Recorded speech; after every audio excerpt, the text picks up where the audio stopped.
15 za mwisho, ndani ya dakika ya mwisho ya mchezo mwamuzi anatoa penati halali kabisa. Na mimi Tobias nikwambie, penati aliyotoa mwamuzi kutoka Kenya, nina uhakika wangekuwa waamuzi wa kibongo wasingetoa ile penati. Kwa nini? Wana tabia za kubalance. Yaani wao wana kanuni, alafu wana vitu vyao vingine kichwani vinakuwaga vinaendelea kwamba hii ni dabi, dakika ya mwishoni, umeona bana yani angeikataa tu ile, angejifanya anafanya hivi, anapangusa kwamba hamna kitu, alafu anakunyanyua, tondokeni, hamna penalti hapa.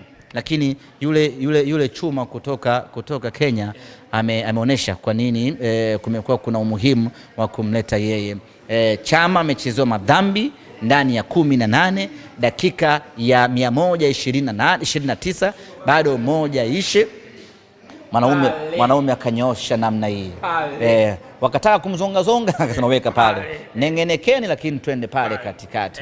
Sasa hiyo ni confidence ambayo watu wetu wakati mwingine wanaikosa. Unakuta kipindi cha kwanza labda mazoni kosa limefanyika, hatoi kadi, anaona bado mapema, sijui, yani wana hiyo style ya na kubalance. Kwa mimi nina uhakika Tobias, ingekuwa ni waamuzi wa kibongo, na hili nalizungumza bila mashaka ya aina yote, angekuwa mwamuzi wa kibongo, ile penati asingeitoa.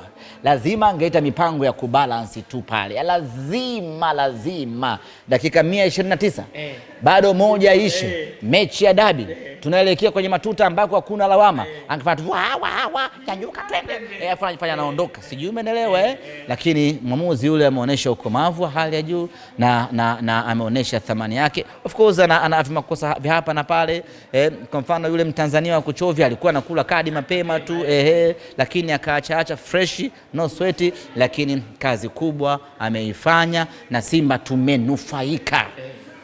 tumenufaika kwa ubora wetu.